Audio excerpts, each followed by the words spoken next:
The Special Investigating Unit said Gauteng Health MEC Dr. Bandile Masuku has every right to challenge its preliminary findings against him. The SIU found that Masuku failed to uphold the Constitution and regulations contained in the Public Finance Management Act. Masuku was fired on Friday based on the interim report by the SIU.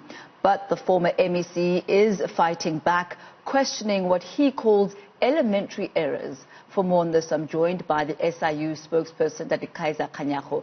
Kganyago, thank you for your time this afternoon. When MEC or former MEC Masuku points to elementary errors in your report, or at least your preliminary report, do you have any idea what it is that he is making reference to?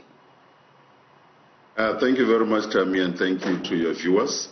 At this present moment, we do not know what he means when he says there are elementary mistakes. And what we know is that he has decided to take this matter up in the court.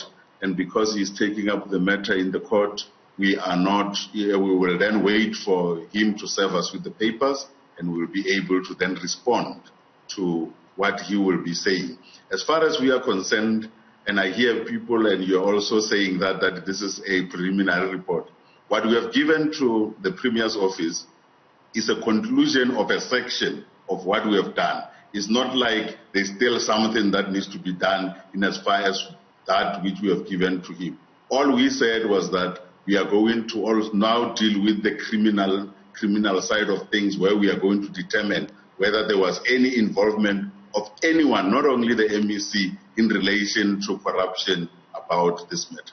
Now let's look at what you have put together in this first part of the report. You said that the former MEC did not uphold the Constitution. You say that he did not uphold the Public Finance Management Act. Could you be more specific about the wrongdoing that was found on the former MEC's part in regard to this? We have been looking at the issue that relates to what he has done or have not done in terms of the responsibilities of what we call the executive authority. Therefore, I'll just cite a simple example where we say, if you are an executive authority in the PFMA, there's a section that talks about your responsibility. If you are aware of something that has been done and you do not act, you then become implicitly involved in what action has been happening. And to that effect, we are able to say, as an authority, these are the things that you should have done, and you have not done them as expected by the Constitution and also as expected by the PFMA, which governs your role as the executive authority. And that is what we were dealing with. And based on your report, at what point did the former MEC become aware of irregularities and mismanagement in his department? He was made aware of those things as early as the beginning of April.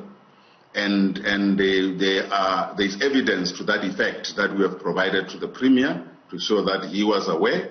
And there are certain things that he should have done that he did not do. Therefore, as early as the beginning of April, he was aware of what was going wrong. Was MEC or former MEC Masuku fired based on your recommendation to the Premier? Our recommendation to the Premier doesn't say anything about the Premier firing anyone. Our recommendation, like we have done with the previous reports, in this particular instance, our recommendation was that the Premier must take administrative action against the MEC. In the previous report with the head of department, we said the head of department must be disciplined because the head of department is an employee in terms of the Labor Relations Act. Therefore, there is nowhere where we say fire this person or not that person. We say take necessary action. And what the Premier has done, if you were listening to him, he said, I, as the Premier, made a decision that I'm announcing now, on the basis of the information and the report that I got from the SI. You are now embarking on the second part of your investigation, which looks at issues of collusion as well as corruption.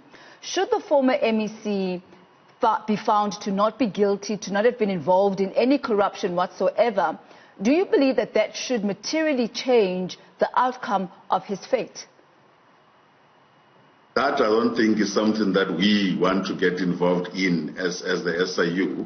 We, like I said earlier on, that part of the role of the executive authority we have concluded. And I think that is the basis on which the Premier has acted. As to what will happen later in the issues of whether people were part of the corruption or not, that part we are working with the Hawks and the NPA to make sure that we deal with that, and then that becomes the criminal side of things, where whoever is going to be found, it doesn't matter who it is, will then be dealt with in accordance with the criminality of the matter. Therefore, it is not up to us to make any pronouncement around whether this will have an impact on anyone after we have made our recommendations. We always make this statement, Thami, that our investigations are allegation-based, and in this case, there were allegations that were sent to us, and our outcomes are evidence-based, and you can see that we have provided the evidence, and what is being done by the authority that is responsible is based on our report, is what they do. We cannot get ourselves into that realm where we say, in case this happened and in case that happened, this must happen. That's not what we are here to do. Thank you very much, Mr. Kganyago. That's the SIU's Kaizer Kganyago there.